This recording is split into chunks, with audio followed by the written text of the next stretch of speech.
Miarabantsika rehetra amin'ny anaran'ny Tompo. Natao Batisa intelo. Izay indray riavana no lohatenin'ity video manaraka ity. Tantara tena misy tany amin'ny faritra izay ny Asan'ny izay ho tantariko amintsika manaraka eto. Nisy lehilahy anankiray izay natao Batisa tamin'ny mbola kely. Dia rehefa lehibe izy dia nisy olona nitaritarika azy, nitory teny taminy.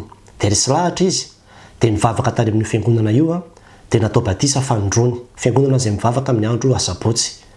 Avy eo indray dia nihaino radio izy, nihaino fampianarana tamin'ny radio. Dia resy lahatra ilay fampianarana tao indray izy dia nivavaka tany amin'ny fiangonana io. Dia rehefa tonga tany izy dia izy ilay tao manao hoe tsy maintsy mivery natao Batisa ianao fa tsy mety ilay Batisa natao taminao na ilay tamin'ny mbola kely na ilay tamin'ny faharoa tamin'ny andro asabotsy io fa tsy maintsy atao Batisa ianao amin'ny anaran'ilay Jesosy maty tamin'ny antsasaky ny herinandro. Dia niverina natao Batisa fantelon'izy. Dia ny zavatra nampalahelo anefa dia izao niala tao amin'ny fiangonana io indray izy dia niverina nakany amin'ny fiangonana voalohany izay nanaovana Batisa azy tamin'ny mbola kely. Zavatra ohatran'izany ravana tena zavatra mampalahelo. Be dia be ny olona mieritreritra hoe ny Batisa no hamonjena azy dia mihazakazaka mihitsy atao Batisa etsy sy eroa. Rehefa tonga ny an-danitra ianao tsisy anontany anao mihitsy hoe Batisa tamin'ny mbola kely sa Batisa tamin'ny olon-dehibe, nisitrika sa ny tete, rano kely sa rano be natao taminao. Fa ny finoanan'i Jesosy Kristy irery ihany no hamonjena antsika riavana. Zany aloha dia tsorina ary zany dia mafisina isaky ny mitory ny tenin'Andriamanitra eto amin'ity pejy ity. Ny zavatra tsara fantatsika dia izao misy ilay tenin'Andriamanitra ao Marka 4:5 manko ny tena mahatonga ny adevitra be io ny amin'ny hoe izay mino sy atao Batisa no vonjena. Dia tonga dia raisin'ny olona hoe tsy maintsy mino aloha dia atao Batisa izay ohatrany hoe miaraka amin'ny famonjena ny Batisa. Ny zavatra tsara fantatsika ravana dia izao ny Batisa rehetra izay voasoratra anatin'ny Baiboly dia Batisa eo ny eo daholo. Tsy ohatrany antsika amin'izao fotoana izao hoe mivavaka ianao dia mino ianao androany dia afaka tapa-bolana na amin'ny herinandro na amin'ny 2 volana na amin'ny 3 volana amin'ny Pasika vao atao Batisa. Fa ny tamin'izany fotoana izany rehefa mino ilay olona dia tonga dia eo no eo dia tonga dia natao Batisa. Ohatr'izany daholo ny tao. Ary izay no natonga izy hoe rehefa mino ianao dia ho vonjena, fa rehefa mino ianao dia atao Batisa. Dia nitambatra izy dia hoe izay mino sy atao Batisa no ho vonjena. Dia atambatra ny olona izy ohatrany hoe ilay fanaovana Batisa zany miaraka amin'ilay famonjena. Jerevy daholo ny tenin'Andriamanitra rehetra ao anatin'ny soratra masina izay miresaka any amin'ny famonjena, fa finoana daholo miaraka aminy fa tsisy Batisa zany. Fa io tenin'Andriamanitra ihany no misy an'ilay hoe finoana sy Batisa miaraka. Miaraka finoana sy Batisa satria tsy azo atao Batisa ny olona raha tsy mino aloha. Fa ny finoana sy ny famonjena no miaraka fa tsy ny Batisa sy ny famonjena zany. Efa nisy video nazavako an'izany tany aloha tany. Ary averiko ihany ny amin'ny hoe be dia be ny tenin'Andriamanitra anatin'ny soratra masina. Tahaka an'ireny hoe mba tsy ho very izay rehetra mino azy fa hanana fiainana mandrakizay. Izay mino ny zanaka no manana fiainana mandrakizay. Mino an'i Jesosy Tompo dia ho vonjena ianao sy ny ankonanao. Jerevy daholo ny Baibolinao ny amin'izay tenin'Andriamanitra amin'ny resaka famonjena fa finoana daholo miaraka amin'ny famonjena fa tsy miaraka amin'ny Batisa zany ny famonjena.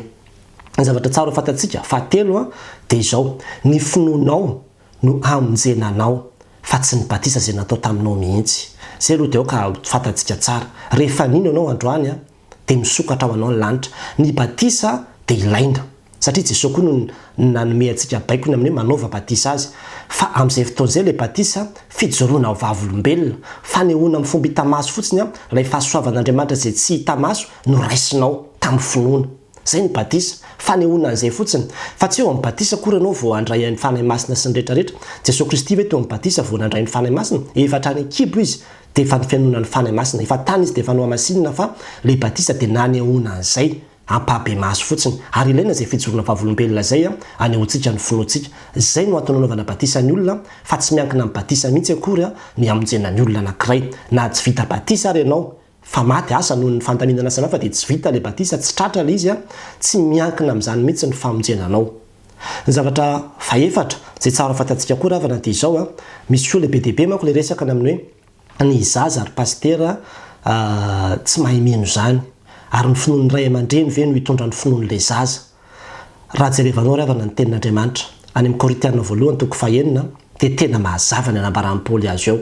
Rehefa miresaka ny amin'ny fanambadiana izy toy izy manao hoe fa ny lahy tsy mino izy dia efa masina eo amin'ny vavy ary ny vavy tsy mino dia efa masina ao amin'ny rahalahy. Raha tsy izany kosa dia tsy madio ny zanakareo fa raha izany dia masina izy.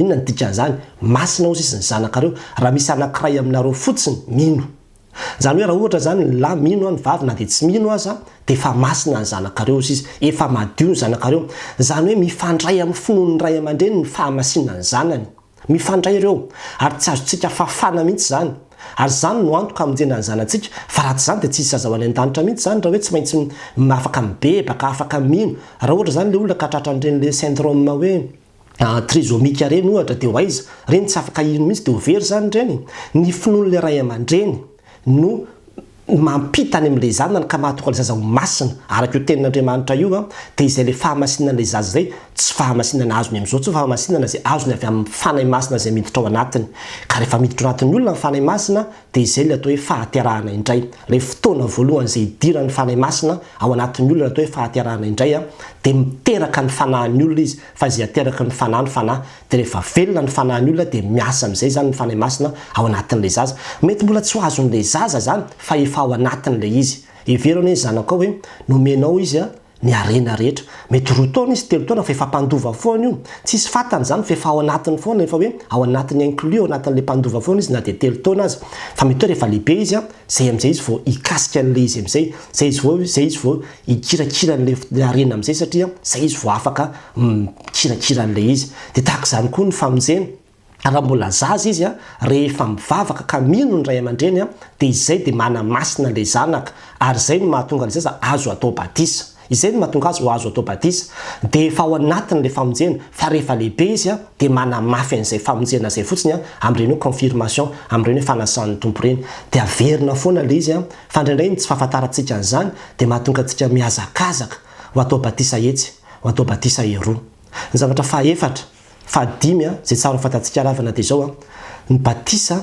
dehibe mihitsy ro rain'ny fiangonana izay tsy batisan-jaza io zay tsy nanisy fanontaniana mahakasika an'izany akory ohatra zao tertullien zany tertullien zany nahitany amin'ny resaka hoe théolojiany hoe trinité ry origène olona ny aina zany tamin'ny taonjato voalohany dia ireo olona ireo anisan'ny rain'ny fiangonana tamin'izany fotoana zay tsy nametra-panontaniana akory mahakasika amin'io batisan-jaza io ny question zay napetraka raha tamin'izany fotoana zany dia hoe ny zaza atao batisa ve ho atao batisa amin'ny andro fahavalo sa tsy atao batisa amin'ny andro zany ny adevitra tamin'izany fotoana zany fa ny hoe ho atao batisa sa atao batisa ny zaza tsy nresahana akory fa ny hoe atao batisa amin'ny andro fahavalo tahaka ny famorana ve le zaza sa zany ny olana tamin'izany fotoana zany ary ny tsara fatantsika dia zao raha andeha koa zao ny fanitsipivavahana tamin'ny taonjato fahenina ambin'ny folo dia nary lotera nary calvin izay tena nahitany amin'ny hoe doctrineny amin'ny famonjena sy ny amin'ny justification ny fanamarinan'Andriamanitra ny olona dia tena tsy nanisy resaka ny amin'ny batisan-jaza zany mihitsy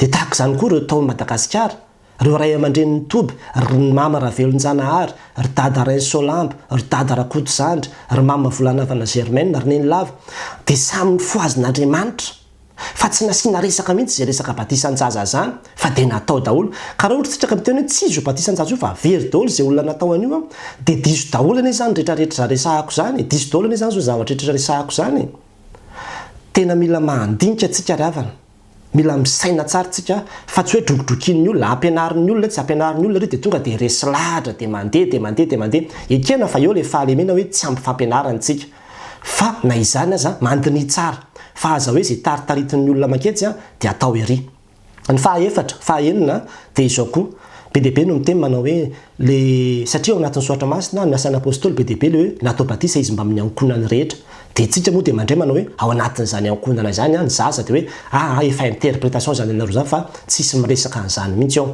dia matetika ny ambara amin'ireny olona reny dia hoe fa aminareo koa sara le hoe mba amin'ny ankonany rehetra ao anatin'izany sa tsy ao anatin'izany ny zaza dia tsy maintsy hiteny izy manao hoe tsy ao anatin'izany ny zaza aminay ahoana ny ahafahanao miteny an'izany nefa tsy voasoratra ao zany ny dikan'izany dia zao na ianao zay miteny hoe tsy ao anatin'ny ankonana rehetra ny zaza na izahay zay miteny ao anatin'ny ankonana rehetra ny zaza dia samy interprétation daholo zany ka tsy hitako mihitsy zay tokony hifanenjentsika fa tsy voasoratra ao mantsy le izy hoe misy zaza na tsy isy zaza le izy fa ozy fotsy manao hoe ny ankonany rehetra dia samy nandray alizy arak'izay nahafantarany azy ny tsiraray avy zay naresy lahatra azy Jesosy Kristy any raha niteny hoe manaova batisa azy tsy nanisy resaka mihitsy hoe manaova batisa azy misitrika na manaova batisa azy ohatran'izao na manaova batisa azy ohatran'izao fa manaova batisa azy fotsiny ozy izy dia zay ary misoatra masina raha misy teny manao hoe namoky olona izy 5,000 lahy dia tsisy vehivavy mihitsy hoe zany ao ny dikany satria tsy voasoratra ao ny vehivavy, tsisy ankizy mihitsy hoe zany ao ny dikany satria tsy voasoratra ao ny ankizy.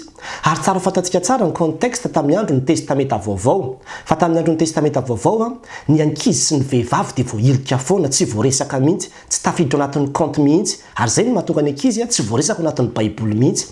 Fa tsy midika koa zany hoe tsisy olona tsisy ankizy ny ain'ny toritenin'i Jesosy Kristy mihitsy, ary na dia nanantona ny Jesosy ary ny ankizy dia niraran'ny mpianatra hoe tsisy idiranareo aty. Dia izay no mahatonga hoe ny filazantsara izay voasoratra rehetra satria tamin'izany fotoana izany tsy nahazo sehatra ny ankizy sy ny vehivavy dia namanisa aza dia ohatrany hoe tsisy ny vehivavy, fa tsy midika zany hoe tsisy vehivavy tao, tsy midika zany hoe tsisy ankizy tao anatin'le resaka, fa itsika dia mino sady manaiky fa nisy tao. Dia izay no raisitsika. Ary ny zavatra tsara fatantsika ravana farany dia izao io batisa io tsy zavatra vaovao io. Tsy zavatra hoe zavatra vaovao io fa efa tany amin'ny testamenta taloha dia efa nisy ny tandindon'ny io. Ohatra fototsoara amin'ny resaka tsika ny amin'ny hoe ny voahan'ny zanak'Israely tao amin'ny tany Egypta, efa batisa iny. Ny amin'ny hoe niala tao amin'ny aiziny izy dia nandeha tamin'ny ranomasina mena, nisaraka ilay ranomasina mena dia efa batisa iny hoe izy nisitrika nandeha tao iny. Ka tamin'iny fotoana iny ve ny olon-dehibe no nisitrika tao sa niaraka hatramin'ny zanany. Ary marina mihitsy ny tenin'Andriamanitra ny Asan'ny Apostoly manao hoe minoany Jesosy Tompo dia ovonjeny ianao sy ny ankonanao, fa ny teny fikasana ozy izy dia ho anao sy ny taranakao. Miresaka batisa ny texte iny fa jerevo tsara, ny teny fikasana ozy izy dia ho anao sy ny taranakao. Raha ny teny izy manao hoe manaova batisa azy, mandehana amin'izao tontolo izao ka mitoriny filazantsara, manaova batisa azy le izao tontolo izao io, le firenena rehetra io ao anatin'izany ny zaza fa aza ilika mihitsy ny tompoko, aza ilika mihitsy ny zaza fa ao anatin'izany. Ary raha miresaka tsika famorana, ny famorana dia tena hoe tandindon'ny batisa.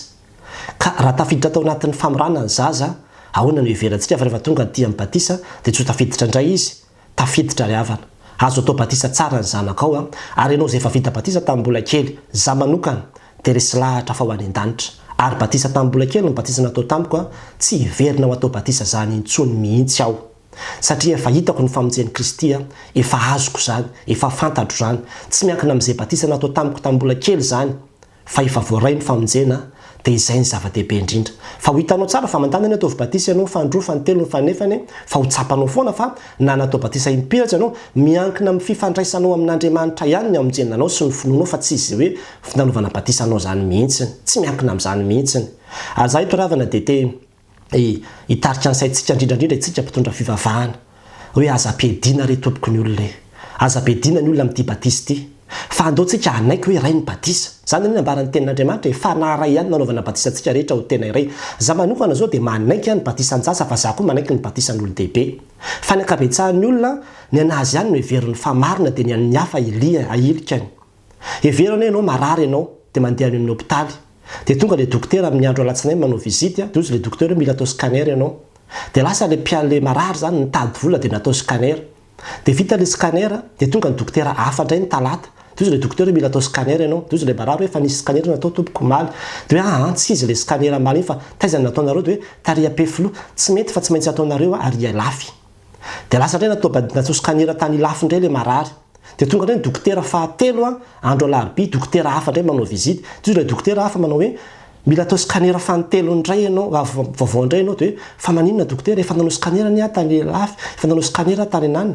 Dia tsy mety fa tsy maintsy matao scanner ianao enitosy ny scanner zay inona ny lesona azotsika tsoahana amin'izany, tsy miara-miasa mihitsy zany ireo dokotera anankitelo ireo. Zay ny dikany tsisy fiara-miasa, tsisy fitohizana asa mihitsy zany amin'ireo dokotera anankitelo ireo. Satria ny sasany zany tsy manaiky ny fahefana sy ny ministera ny sasany.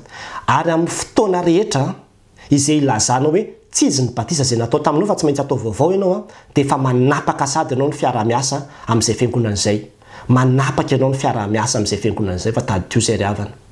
Ka ny olona tsy maninona mihitsy aloha raha hoe hivavaka na iza n'aiza hivavahany fa ity batisa ity tena aok'izay.